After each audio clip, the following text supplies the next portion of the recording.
You think you know how this ends? Trust me, you don't. But we are about to find out together. You want to know the exact moment I decided to destroy my husband? It wasn't when I found the text messages.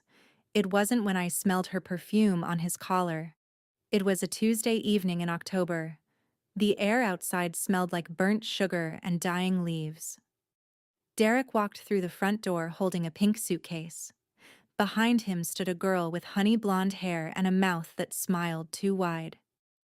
"Claire," he said, wiping his shoes on the mat he never used. "This is Tessa. She's in a rough spot.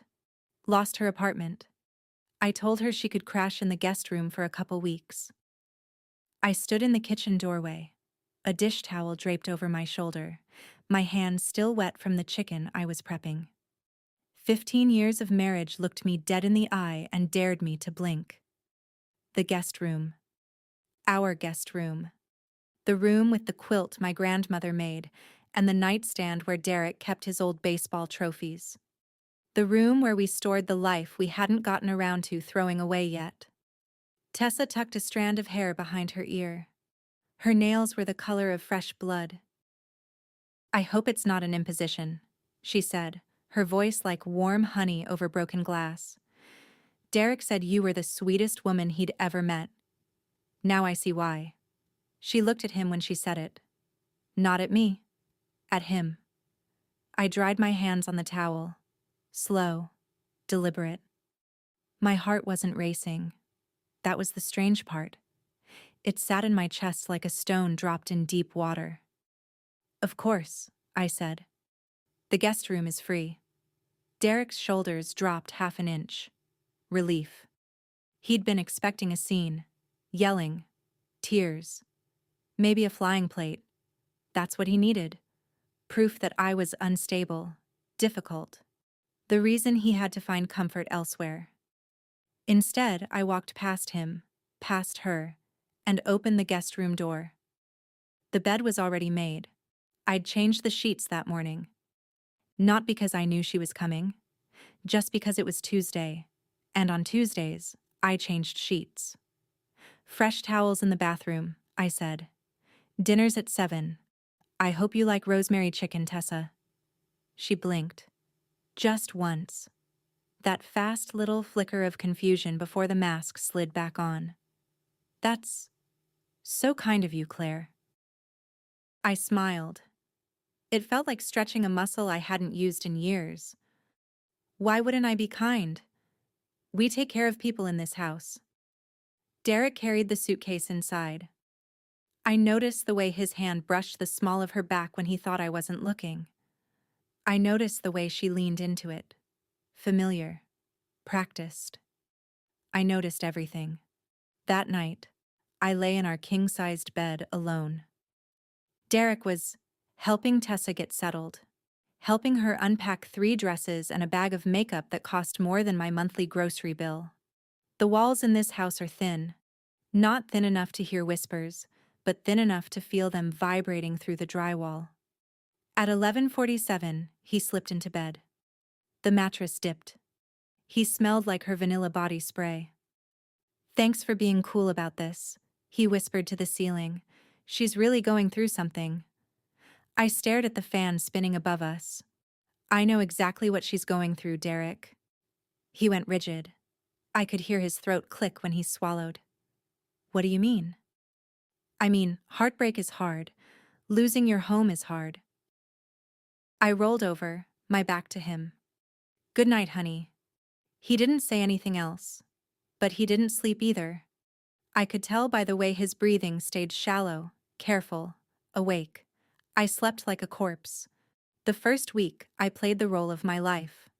I woke at 6, made coffee in the French press Derek hated because it took too long, and set 3 places at the breakfast table. Tessa would drift downstairs around 9, wrapped in a silk robe I was pretty sure she'd bought with my husband's credit card. She'd pick at the eggs, push the toast around her plate, and tell stories about her crazy ex-landlord and her toxic former roommate. Derek hung on every word. He nodded at the right times, laughed too loud at her jokes, refilled her orange juice before she asked.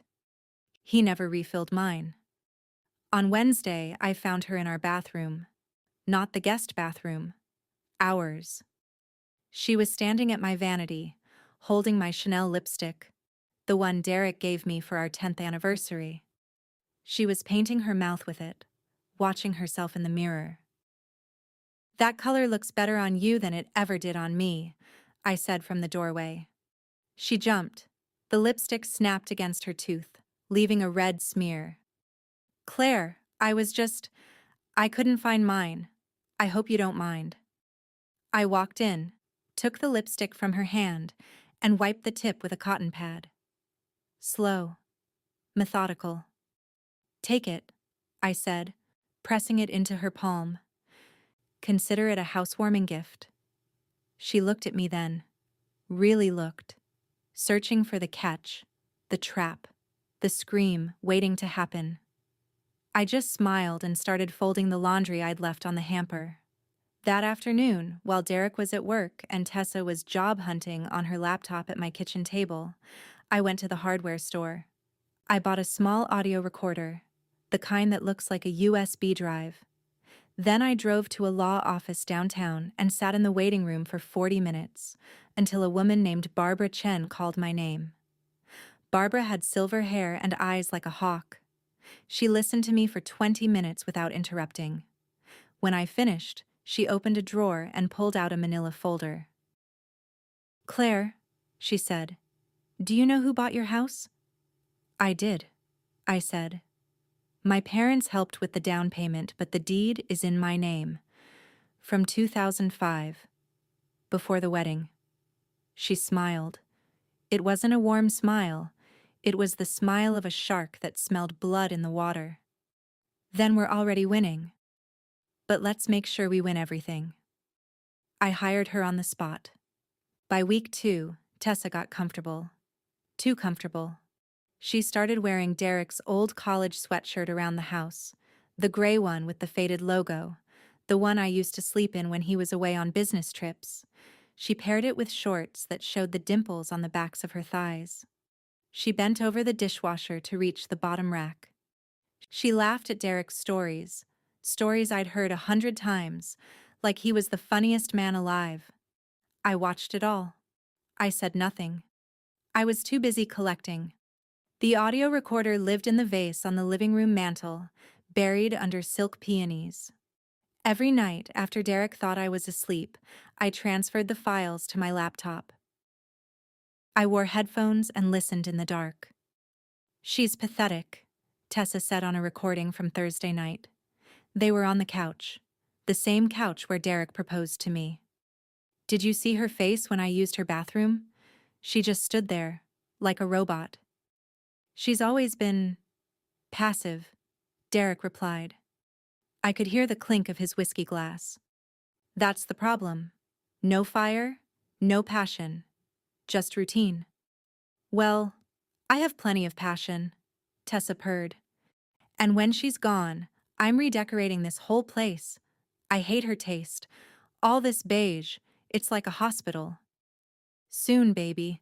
The lawyer says if I can document her behavior, show she's emotionally unstable, I can get the house. She'll have to move out. Just keep being nice. A few more weeks. And then it's just us? Then it's just us. I sat in my car in the garage, the laptop screen glowing blue on my face, and listened to that recording 3 times. My hands didn't shake. My eyes stayed dry. Something cold and hard was forming in my chest, like a diamond under pressure. I wasn't angry. Anger is hot. Anger burns you out. I was something else. Something patient. Something permanent. On day 16, I found the test. I wasn't snooping. Not exactly. Tessa had clogged the guest toilet and asked me where the plunger was. When I went to check the bathroom, the trash can was overturned. A white plastic stick had rolled under the cabinet. I picked it up with a tissue. 2 pink lines. Positive. I stood there for a long time, staring at those 2 lines. They looked like railroad tracks. They look like prison bars. They look like the beginning of the end. But then I looked closer. The brand was clear blue. I'd bought those tests myself, years ago, when we were trying for a baby that never came. I remembered the weight of them, the way the result window sat. This one felt off. The plastic was thinner. The lines were too sharp, too perfect. I took a photo. Then I wrapped it back in the tissue and dropped it in my purse. That night, I called a private investigator named Marco. He met me at a diner off the highway, the kind with sticky menus and coffee that tasted like burnt rubber. He had a beard and a tattoo of a compass on his wrist. "I need everything on her," I said, sliding a photo of Tessa across the table.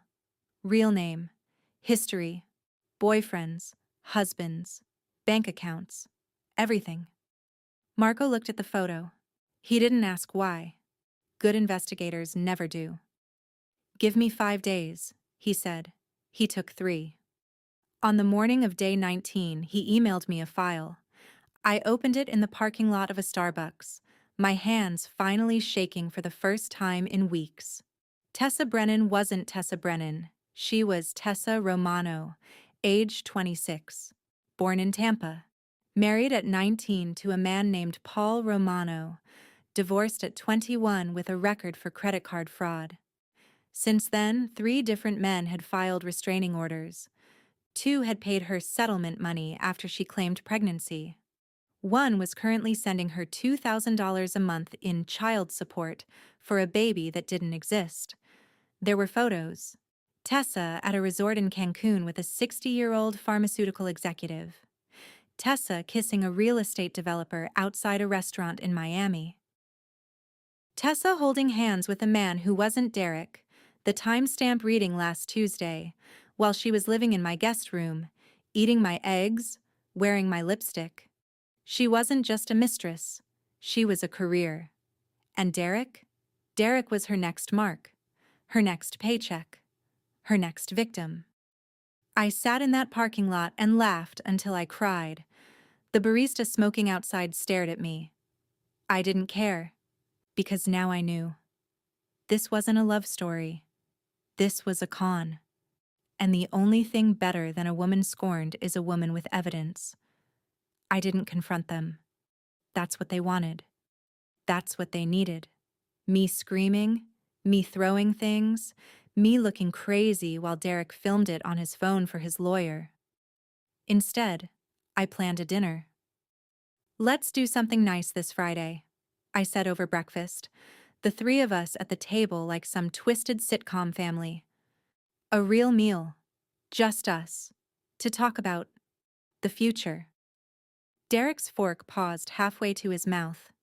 He exchanged a glance with Tessa, a glance that said, "This is it. She's giving up."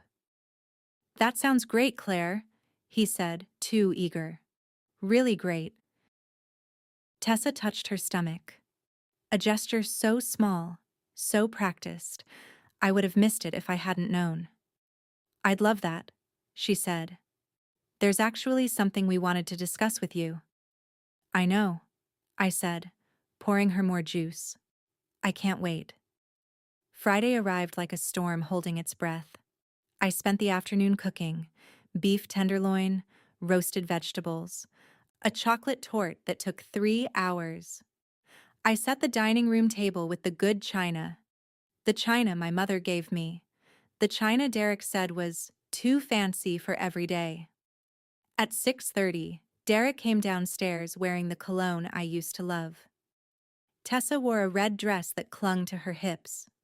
She wasn't showing yet, but she kept her hand on her stomach, playing the part. We sat. We ate. We made small talk about the weather and the neighbors and the new coffee shop downtown. Derek kept looking at me like I was a bomb he couldn't defuse. Tessa kept smiling like a cat with a mouthful of canary feathers. When I stood up, they both froze. "I made dessert," I said. "But first, I want to show you something."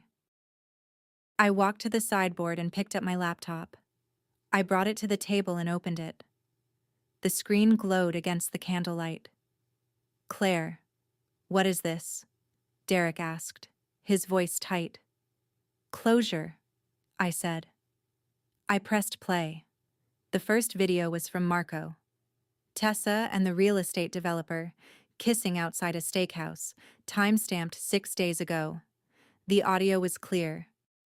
I'll get the money next week, she said. This one's almost ready to crack. Derek's face went gray. The next file was a recording. Their voices, from the living room couch. She's pathetic. When she's gone, I'm redecorating. The lawyer says if I can document her behavior. Tessa's wine glass tipped over. Red spread across the white tablecloth like a wound. That's fake, Derek stammered. Claire, you've lost your mind. You've been spying on us? I didn't answer. I clicked again. Tessa Romano's arrest record, her marriage certificate, the 3 restraining orders, the child support payments for a child who didn't exist. She's not pregnant, Derek, I said quietly. Or if she is, it's not yours. She bought that test online, bulk order, 12 for $39. I have the receipt.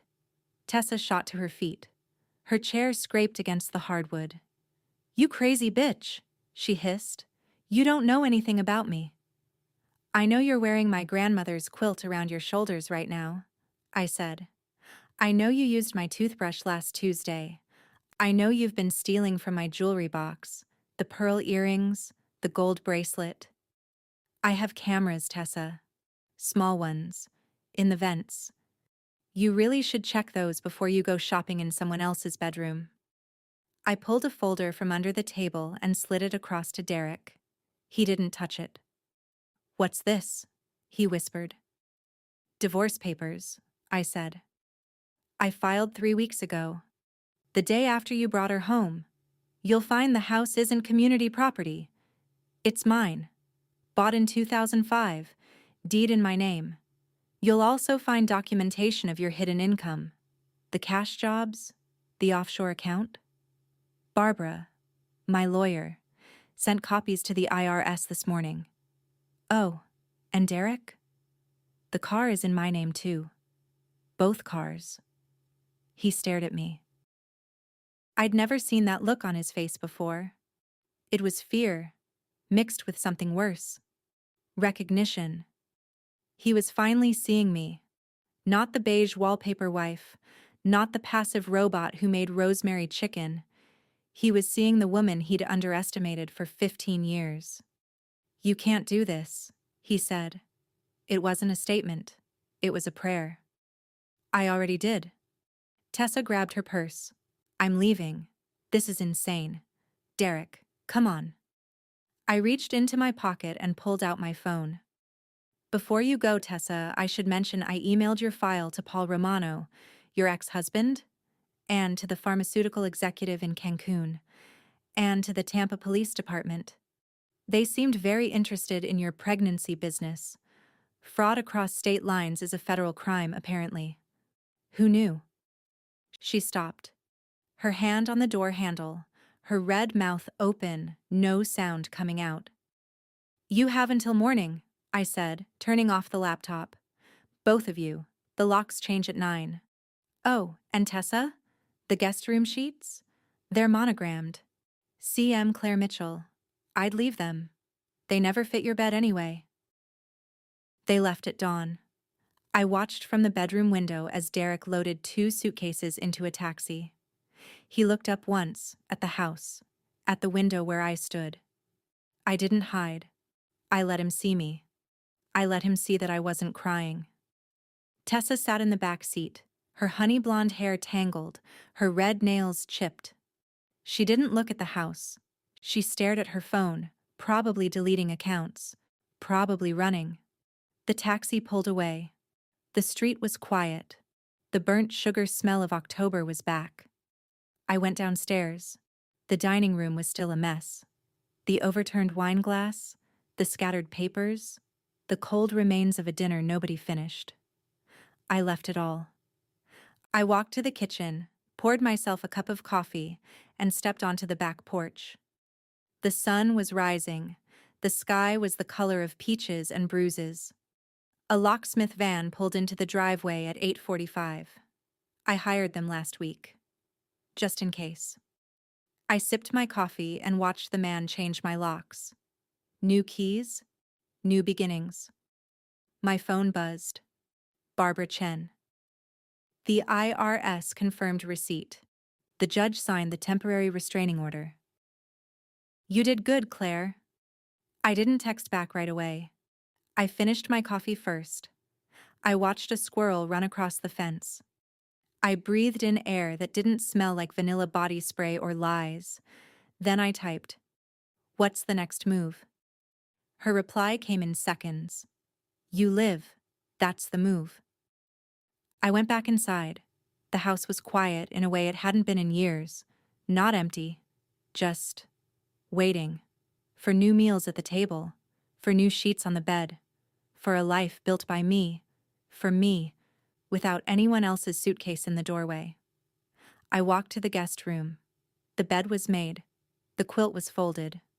On the pillow, Tessa had left a note. One word, written in that red Chanel lipstick I'd given her. Sorry. I crumpled it. I threw it in the trash. Then I stripped the bed, carried the sheets to the washing machine, and started the cycle on hot. Some stains don't wash out, but some do. You just need the right temperature, the right soap, and enough time to let the machine do its work. I had time now. All the time in the world. If you made it this far, hit that like button. Subscribe if you want more stories about women who stop playing nice. And remember, the quiet ones are the ones you should watch. We see everything. We write it down. And when the moment comes, we don't scream. We win.